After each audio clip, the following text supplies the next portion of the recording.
নমস্কার বন্ধুরা, বাংলা নিউজে আপনাদের স্বাগত। প্রথমেই থাকছে সংবাদ শিরোনাম। এটা এনআরসির থেকেও ভয়ঙ্কর, ভোটার তালিকা সংশোধনের নিয়মে ক্ষুব্ধ মমতা। 28 ঘন্টার যাত্রা শেষ, শুভাংশুর হাত ধরে আন্তর্জাতিক মহাকাশ স্টেশনে পৌঁছে গেল ভারত। কি ঘটেছিল এয়ার ইন্ডিয়ার অভিশপ্ত বিমানে? ব্ল্যাক বক্স থেকে উদ্ধার সমস্ত তথ্য। বিহার বাহানা, আসল নিশানা বাংলায়। নির্বাচন কমিশনের নয়া নির্দেশিকায় তীব্র আপত্তি জানালেন মমতা। জম্মু ও কাশ্মীরের উধমপুরে সেনাবাহিনীর ও পুলিশের যৌথ অভিযানে এক সন্ত্রাসী নিহত। এতক্ষণ শুনছিলেন সংবাদ শিরোনাম, এখন হবে বিস্তারিত। এটা এনআরসির থেকেও ভয়ঙ্কর, ভোটার তালিকা সংশোধনের নিয়ম নিয়ে ক্ষুব্ধ মমতা। ভোটার তালিকা সংশোধন নিয়ে নির্বাচন কমিশনের পদক্ষেপের তীব্র বিরোধিতা রাজ্যের মুখ্যমন্ত্রী মমতা বন্দ্যোপাধ্যায়ের। ভোটার তালিকায় স্পেশাল ইন্টেনসিভ রিভিশন নামে বিশেষ কিছু কাজ করতে চলেছে নির্বাচন কমিশন। তার জন্য যে নিয়ম করা হয়েছে তা নিয়েই তার বিরোধিতা। বিহারে চলতি বছরের শেষে নির্বাচন হওয়ার কথা, সেই কারণে বিহার থেকেই শুরু হতে চলেছে এই উদ্যোগ। তারপরে দেশের অন্য রাজ্যে এই কাজ হবে, তার আগেই তোপ দাগলেন বাংলার মুখ্যমন্ত্রী। 1987 সালের 1 জুলাইয়ের আগে জন্মগ্রহণকারী ভোটারদের জন্ম তারিখ ও জন্মস্থান উল্লেখ করে প্রমাণ্য নথি দিতে হবে, আর তারপরে জন্মগ্রহণকারীদের ব্যক্তিগত প্রমাণপত্র দিতে হবে, তার সঙ্গে বাবা মায়ের নথিপত্রও দিতে হবে। এই বিষয়টি নিয়ে আপত্তি করেছেন মমতা। তিনি বলেছেন, 1987 এর আগে যারা জন্মেছে তারা ভারতের নাগরিক নয়। 1947 সালের ভারত স্বাধীনতা পেয়েছিল, তাহলে 1987 সাল কোথা থেকে এলো? বুঝতে পারছি না আমি 2004 সালই বা কেন এলো? বাবা মায়ের জন্মের নথি কিভাবে মিলবে সেটা নিয়ে প্রশ্ন তুলেছেন তিনি। মমতার তো বাবা মায়ের বার্থ সার্টিফিকেট দিতে হবে, এটা কি নিয়ম? প্রাতিষ্ঠানিক প্রসব তো আগে তো ছিল না, নিজেদেরই জন্ম সংশয়পত্র নেই, বাবা মায়ের কোথা থেকে দেব? এনআরসির প্রসঙ্গ টেনে এনেছেন মমতা। তার প্রশ্ন, এটা কি এনআরসির প্রতিষ্ঠা করার কাজ চলছে? এটা এনআরসির থেকেও ভয়ঙ্কর। তরুণ, অল্প শিক্ষিত, সাধারণ মানুষ, পরিযায়ী শ্রমিক সবাই ক্ষতিগ্রস্ত হবে। তরুণদের ভোট দিতে বাধা দেওয়ার চক্রান্ত হচ্ছে বলেও অভিযোগ তার। গ্রাম বাংলায় মানুষের নাম বাদ দিয়ে অন্য রাজ্যের বাসিন্দাদের নাম দিয়ে ভোটার তালিকা ভরানোর লক্ষ্যেই এমন পদক্ষেপ বলে অভিযোগ মমতার। অন্য রাজ্যের ক্ষেত্রেও এমনই হবে বলেও হুঁশিয়ারি দিয়েছেন তিনি। সাধারণ মানুষের সুবিধার জন্য নিয়মে পরিবর্তন আনার দাবিও তুলেছেন মুখ্যমন্ত্রী মমতা বন্দ্যোপাধ্যায়।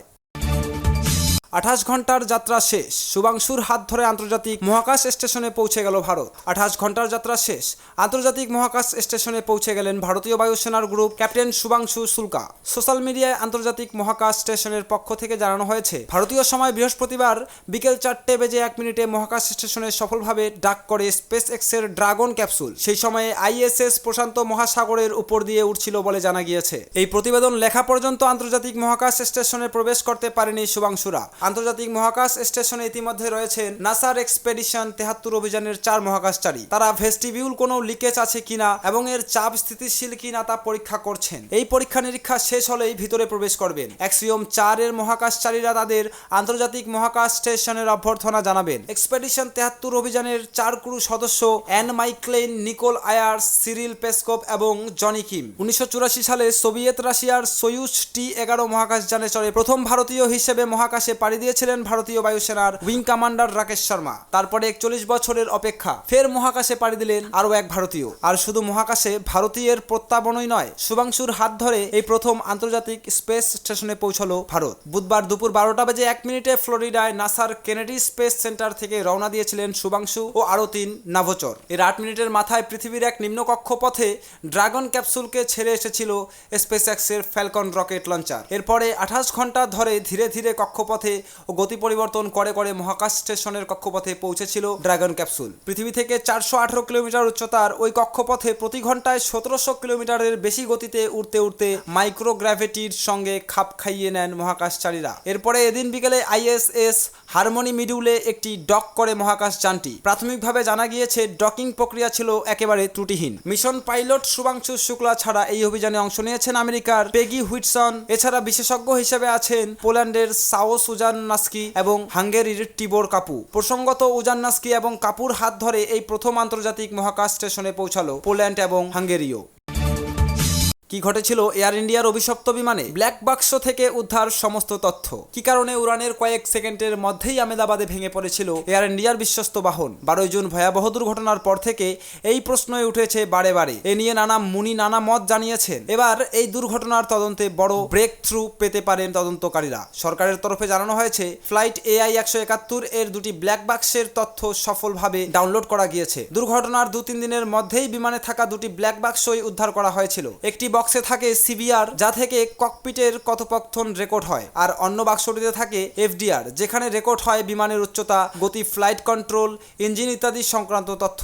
কাজেই দুর্ঘটনার কারণ জানতে সকলেই এখন তাকিয়ে আছেন ব্ল্যাক বক্সে রেকর্ড হওয়া তথ্যের দিকে। প্রাথমিকভাবে শোনা গিয়েছিল দুর্ঘটনায় ব্ল্যাক বাক্সগুলিরও বড় ক্ষতি হয়েছিল, ফলে তা থেকে কোনো তথ্য আদৌ পাওয়া যাবে কিনা তা নিয়ে সংশয় ছিল। শোনা গিয়েছিল ব্ল্যাক বাক্সের তথ্য উদ্ধারে সেগুলি আমেরিকায় পাঠানো হতে পারে, কিন্তু শেষ পর্যন্ত তার প্রয়োজন পড়েনি। সূত্রের খবর, দিল্লির এয়ারক্রাফট অ্যাক্সিডেন্ট ইনভেস্টিগেশন ব্যুরো বা এএআইবি ল্যাবে পাঠানো হয়েছিল বাক্সগুলি। গত মঙ্গলবার দুপুর 2টায় প্রথম ব্ল্যাক বাক্সটি এআইবি ল্যাবে পৌঁছেছিল, দ্বিতীয়টি পৌঁছায় ওই দিন বিকেল 5:15টায়। সেদিন থেকেই তথ্য সংগ্রহের কাজ শুরু করা হয়েছিল। বুধবার সেই কাজ শেষ হয়েছে বলে জানা গিয়েছে। কি তথ্য পাওয়া গিয়েছে এখনো জানা যায়নি। আসলে তথ্যগুলি বিশ্লেষণ করা এখনো বাকি। তদন্তকারীরা সেই সব বিশ্লেষণের পরেই তা জানাবেন বলে আশা করা হচ্ছে। বিহার বাহানা, আসল নিশানা বাংলায়। নির্বাচন কমিশনের নয়া নির্দেশিকায় তীব্র আপত্তি জানালেন মমতা। সামনেই বিহারের বিধানসভা নির্বাচন, তার আগে ভোটার তালিকায় নাম তোলা নিয়ে একগুচ্ছ নয়া নির্দেশিকা প্রকাশ করেছে জাতীয় নির্বাচন কমিশন। সেই নির্দেশিকা হাতে পাওয়ার সঙ্গে সঙ্গেই দীঘা থেকে সাংবাদিকদের মুখোমুখি হয়ে তীব্র আপত্তি জানালেন মুখ্যমন্ত্রী মমতা ব্যানার্জি। তার দাবি, কমিশনের এই নতুন নির্দেশিকা বিহার ভোটের আগে প্রকাশ করা হলেও এর আসল উদ্দেশ্য বাংলার বিধানসভা ভোট। 2026 সালের বাংলা নির্বাচন রয়েছে, সেই ভোটকে নিশানা করে এই নির্দেশিকা পালন করা হয়েছে। এমনকি নির্বাচন কমিশন গঠন করা নিয়েও প্রশ্ন তুলেছেন মুখ্যমন্ত্রী। তিনি জানান, এই নির্দেশিকার আসল টার্গেট বিহার নয়, বাংলা। তাদের নিশানা বাংলার পরিযায়ী শ্রমিক, তাদের নিশানা আসল বাংলার সাধারণ মানুষ, কারণ তারা ভয় পেয়েছে। কোনো রাজনৈতিক দলের সঙ্গে আলোচনা না করেই এই নির্দেশিকা কি করে জারি করা হলো। এদিন নির্বাচন কমিশনের তরফে এক নতুন নির্দেশিকা পাঠানো হয়। ভোটার তালিকায় স্বচ্ছতা আনতে বিভিন্ন রাজ্যের রাজনৈতিক দলগুলির কাছে একটি ডিক্লারেশন ফর্ম পাঠানো হয়েছে। ডিক্লারেশন ফর্মে বলা হয়েছে, নতুন করে ভোটার তালিকা তৈরি করতে হবে। সেই তালিকা তৈরি করতে কিছু শর্তের কথা বলা হয়েছে। একটি শর্তে লেখা হয়েছে, যারা 1987 সাল থেকে 2002 সালের মধ্যে জন্মগ্রহণ করেছেন তাদের সে কথা ডিক্লারেশন ফর্মে উল্লেখ করে দিতে হবে। এই নিয়ম নিয়েই ঘোর আপত্তি জানিয়েছেন মুখ্যমন্ত্রী। তার প্রশ্ন, তাহলে কি যারা 1987 সালের আগে জন্মেছেন বা 2002 সালের পরে জন্মেছেন তাদের হবে না? অন্য রাজনৈতিক দলগুলিকেই এই নয়া নির্দেশিকার বিরুদ্ধে প্রশ্ন তোলার আহ্বান জানিয়েছেন মমতা। উল্লেখ্য, রথযাত্রা উপলক্ষে ইতিমধ্যেই সাজো সাজো রব দীঘায়। মুখ্যমন্ত্রী মমতা ব্যানার্জি বুধবারই সেখানে পৌঁছে গিয়েছেন। সব প্রস্তুতি খুঁটিয়ে দেখেছেন, বৃহস্পতিবার প্রস্তুতির বৈঠকও সেরেছেন। তার মধ্যেই এই নয়া নির্দেশিকা হাতে পেতেই সাংবাদিকদের মুখোমুখি হয়ে নির্বাচন কমিশনের বিরুদ্ধে ক্ষোভ প্রকাশ করেন তিনি। জম্মু ও কাশ্মীরের উধমপুরে সেনাবাহিনী ও পুলিশের যৌথ অভিযানে এক সন্ত্রাসী নিহত।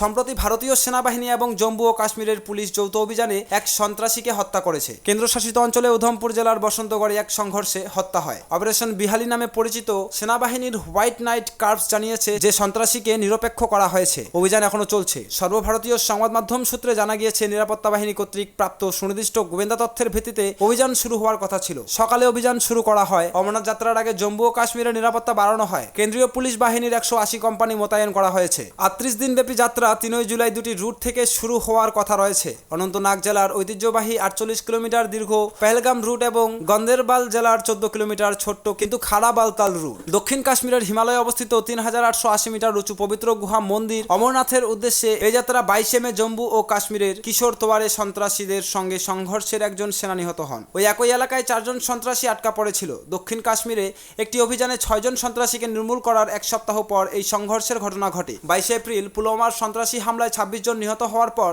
এই অঞ্চলে সন্ত্রাস বিরোধী অভিযান জোরদার করা হয়েছে। সূত্রে জানা গিয়েছে, এই হামলায় জড়িত কিছু সন্ত্রাসী পাকিস্তানি ছিল। ভারত প্রতিক্রিয়ায় অপারেশন সিন্দুর শুরু করে। মুরিদকেতে লস্করি তৈবার সদর দপ্তর এবং বাহাওয়ালপুর জাইশি মোহাম্মদের সদর দপ্তর সহ দেশের 9টি সন্ত্রাসী ঘাঁটিতে হামলা চালায়। পাকিস্তান পরপর 3 দিন ড্রোন এবং ক্ষেপণাস্ত্র ব্যবহার করে ভারতের সামরিক ও বেসামরিক স্থাপনা লক্ষ্যবস্তুতে হামলা চালানোর চেষ্টা করে, কিন্তু শেষমেশ ব্যর্থ হয়।